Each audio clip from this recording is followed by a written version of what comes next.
welcome back to the Spider's Web, and as you can see from our collection here on the table, we have the zombies and the hero figures from last night on Earth. Yes, I know there are more zombies and hero characters here than are in the base game. That's because we have some of the characters from the Hero Pack 1 expansion, and we have some of the zombies from the Growing Hunger expansion, and I've also got the Survival of the Fittest expansion, so I can use them all as well. And I've also got the Zombie with Grave Weapon expansion, but I've not managed to, as you can see, undercoat them yet, so I will hopefully, if the weather is like it's been today, hopefully I can get them done tomorrow, and then we can make a start on painting those as well. But for now, we're concentrating on the ones I've done so far. In this video I'm going to make a start on painting the figures, or the zombies rather. As you can see, they're all black, but you can see that some are green, some are brown.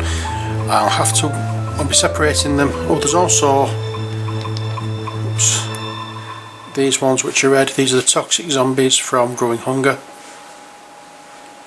so I'll have to do something different with those, but I'll be sorting them out so that they're in the, so I'm doing all of one set first, and then all of another set, and then all of another set.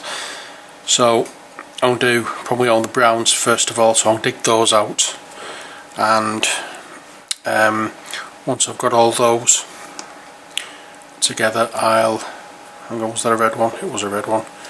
That's green, that's red. I've still got some of the sticky tack I used on it. That's red. So once I've got all these done, once I've got them all sorted out, I can start painting. I'll do one on camera, and then I'll go about painting the rest of them off camera. It's an easy job. It's just going to be the same kind of thing over and over again, that's all. I don't see the point of you sitting there watching me doing a shed load of zombies. The hero characters, however, I'm not sure how to go about doing these, whether to do a video for each one, because we've got 2, 4, 6, 8, 10, 12, 14, 16 heroes. So that's 16 videos just to paint on the heroes. So it's up to you. If you would like me to do a video for each one, let me know. I'm more than happy to do so if that's what you want. I do not mind at all. I'll say you'll be the ones who're sitting through them. All I'll be doing is just painting them, filming myself painting them, and then putting them online. So as I say, it's entirely up to you as to whether or not you want me to do a video for each of these, but for now they're going away, because I'm not doing these ones, and I'm not doing I'll just place them to one side. I'm not doing the red and the green zombies yet. So I'll paint them I'll put them all to one side and get myself sorted, and when I come back we'll get cracking with these. Hello, I'm back, and as I said, we're going to be going through these zombie figures. Just want to make sure before we continue that I've got all the brown ones.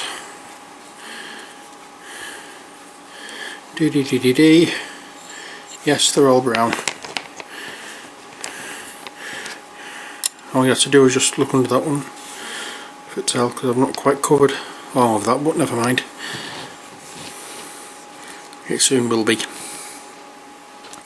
Okay, but before we start on those, I'm just going to put those to one side for a second, and I'm going to get a piece of paper, because I've had a private message on my YouTube channel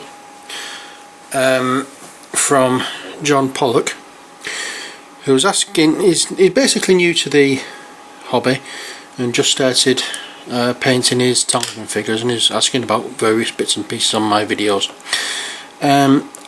He was asking about using the washes. He was also asking about the paints.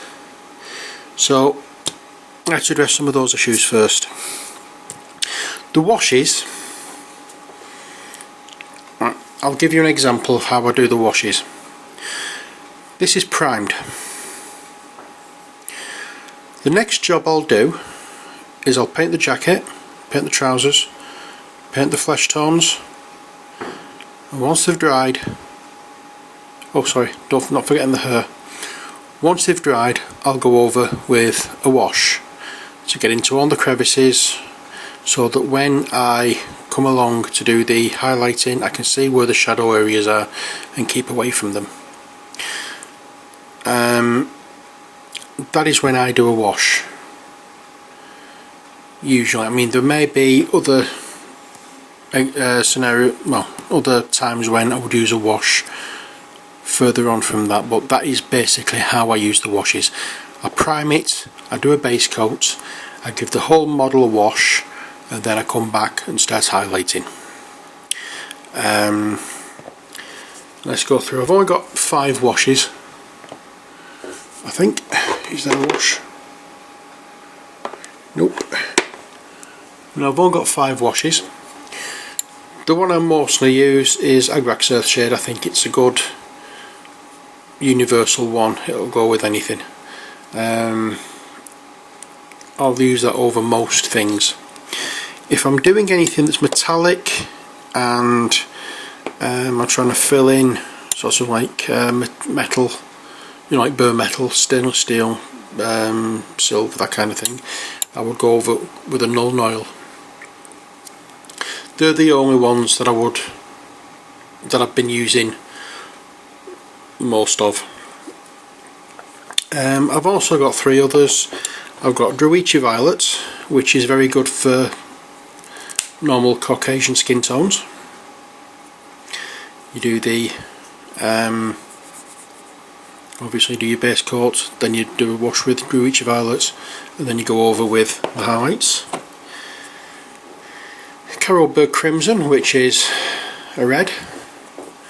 Obviously you can't really see the violet shade in this, but it is violet. I'll give you an idea on the paper. So this is Agrax Earthshed, and that's like a sepia. Hoping you can see that's like a brownish colour, hence Earthshed.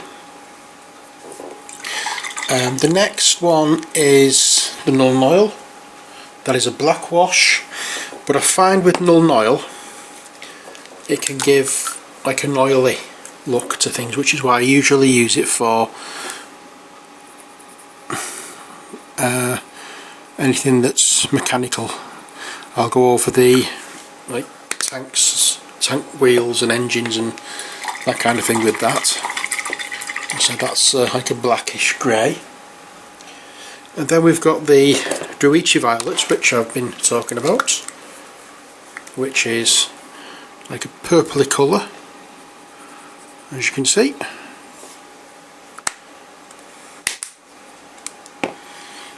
And then I'm giving these a rinse out in between, so I'm not contaminating the colours in any way.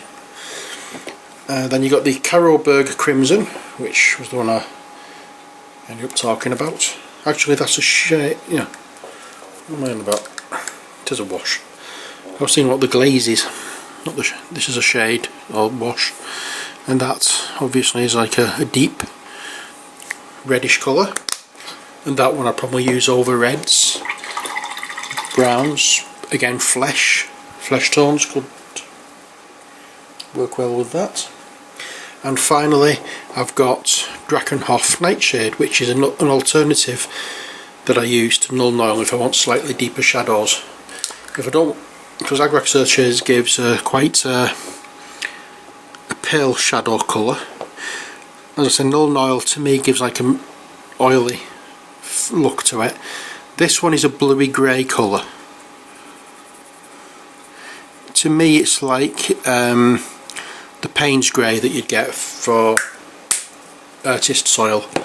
or acrylics or artist paints, you know, acrylics, watercolour, that kind of thing. That to me is more like that's Dragonhoff's Nightshade. That's more like I said, to me, a Payne's Grey. Okay, so the washes I've got. I also have another colour which was the one I thought was a wash. It's Grillerman Blue, which is a glaze, and you put that over metal to just give that look of something you know, it just glazes the colour. It's just like a mid blue colour, but you wash it over metal, and it will just give that hint of blueness to the metal. It doesn't actually colour it all that much, so you'd use that one sparingly. Okay, so hopefully that's the glazes out of the way. Not the glazes, the washes. And that's basically how I use them. Whether it's the right way of using them or whether other people would say it was the right way of using them, I don't know. It's the way I use them. As far as I'm concerned, there's no right or wrong way of doing this. You do however makes you feel comfortable to achieve an effect that you're happy with. As I keep saying, your models, you've bought them, you're painting them, you do them. If they're individual models like these, do them whatever colour you want. Obviously these have like a colour code to them. You need to differentiate between the two lots in case there's two zombie players, so I'd do these brownish coloured and I'd do the other ones greenish coloured, and then the red ones for the toxic ones, I would do something different with those as well. Whether I'd do red with those, I don't know, but that's the thing. Some models have set colours that you need to abide by.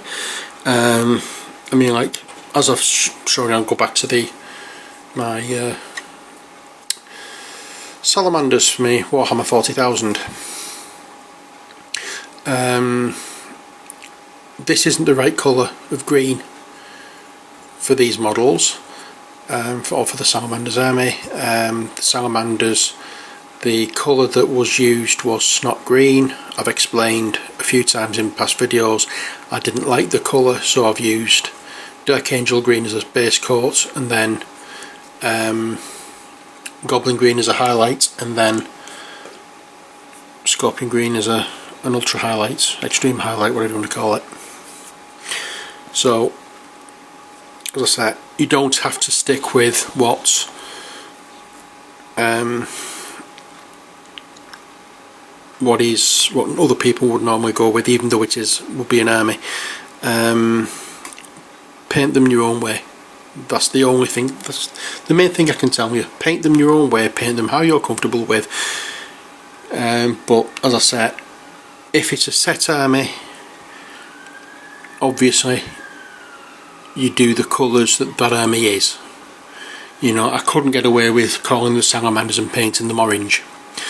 The salamanders are green, so I've had to paint them green. But I went for green because I wanted green. I didn't want to do ultramarines because blue annoys me and I like green colour, so I went for the salamanders. Okay, the next thing John asked was about the paints, and the exact question was, I was curious if any of the videos I do goes over the paint selection and how to get the most out of what I have, thinning it, mixing it and such. I've only ever used Citadel paints, mainly for convenience, because I can just walk into a shop, buy them over the counter and then walk out and come home and start painting. I don't have to order them, wait for them to be delivered and then I can start painting. I don't have to plan in advance that I'm going to have a painting day or whatever. So for convenience sake, I've just gone for Citadel. Plus it was the only ones I'd ever heard of when I started in the hobby, which was collecting Warhammer 40,000 figures back in the 90s.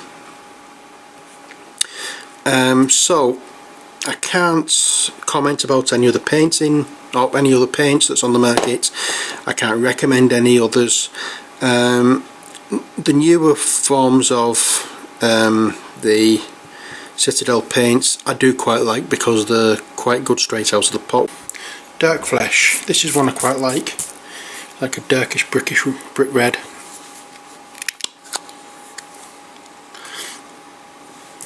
These paints were quite thick. I'll get some on brush. This particular one isn't actually. This one is quite thin, so we are able to do very fine lines quite easily,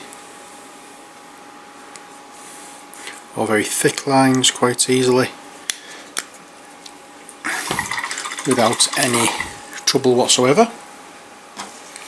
I'm trying to find one of my old paints that is quite thick. It seems like I don't think I have much of this left. Let me have a look.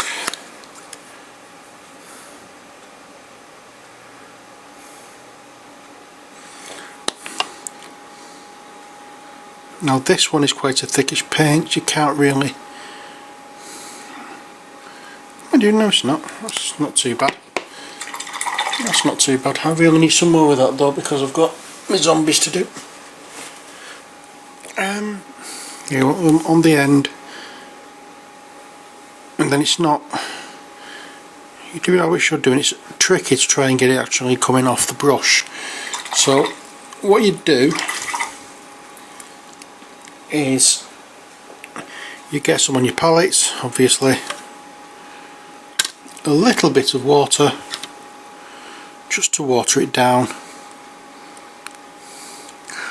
and then when you're getting it on your brush, you rotate your brush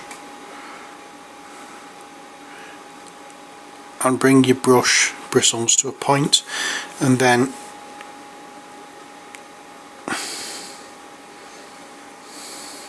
the brush, the water on the brush rather, will allow the paint to come off much more easily and flows a lot better, as I hope you can see on that one.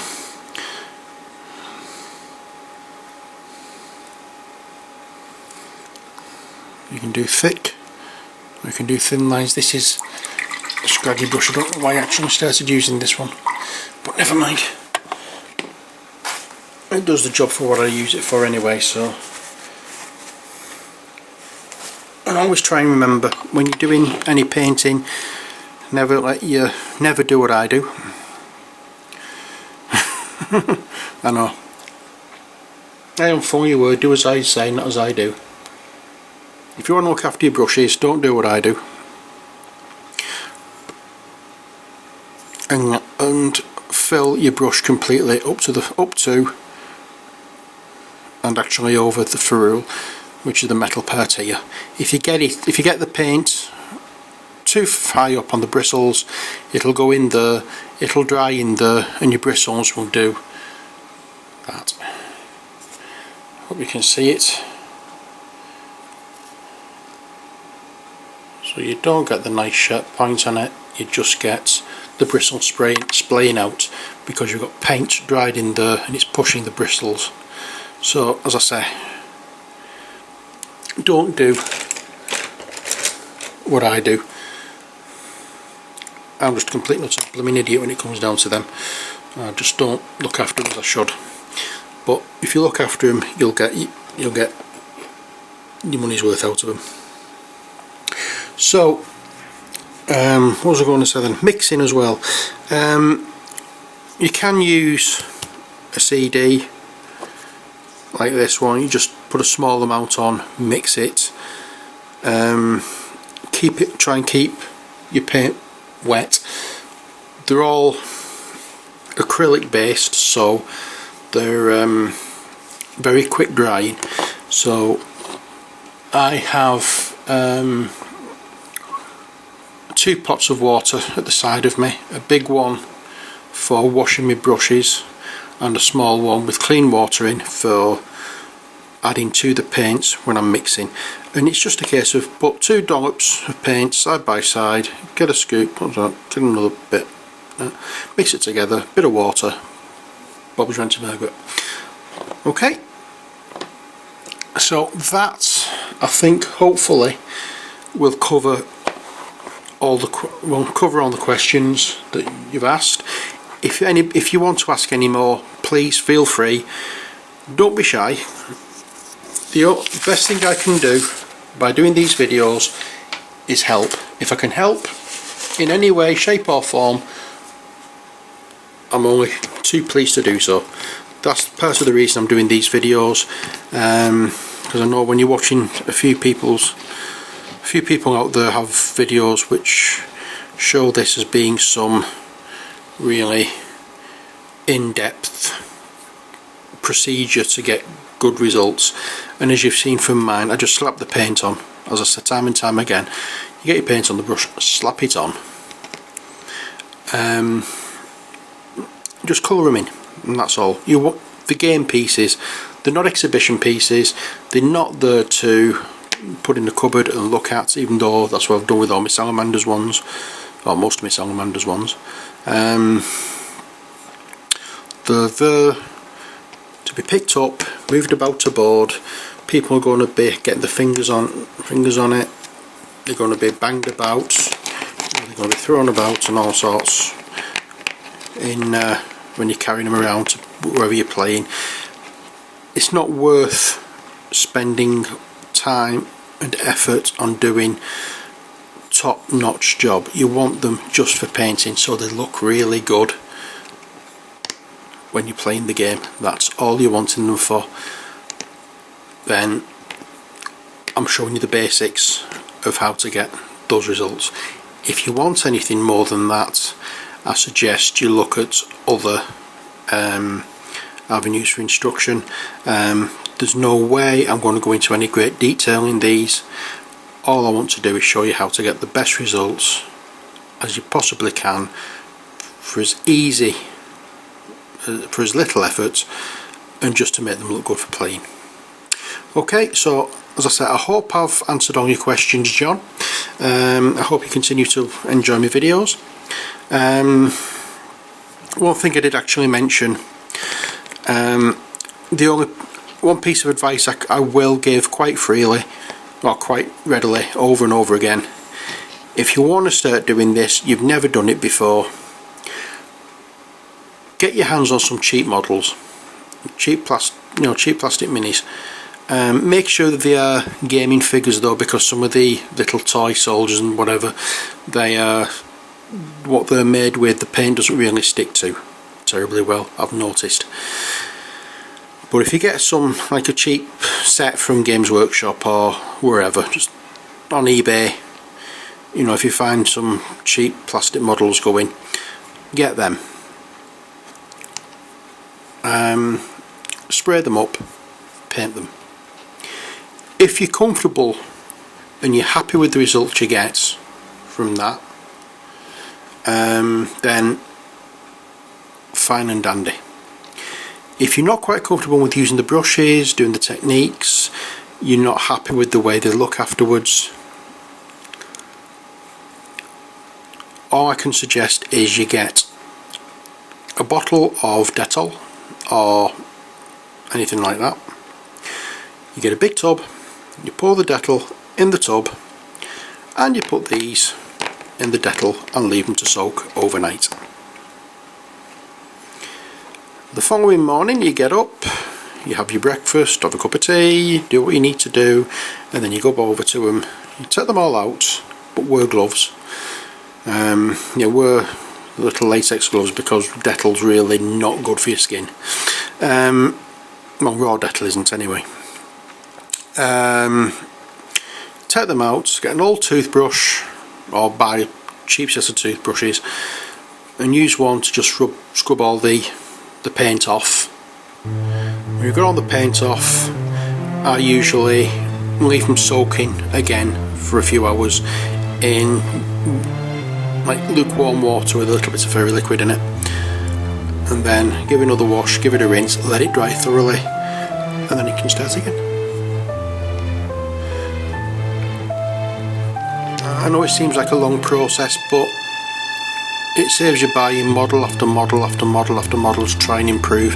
Use the same models over and over again. The decal, you can get, you leave it in the tub, just put it out the way. As long as it's sealed, it'll last for a while. It does get absolutely filthy, but it doesn't matter. All you're doing is stripping your models off. So I hope that answered your questions.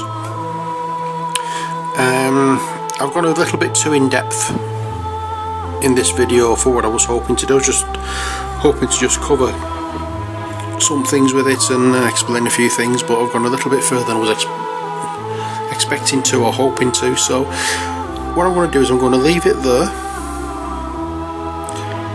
and in the next video when I come back I'll make a start on painting these men. Okay, so until next time, take care, God bless, and bye for now.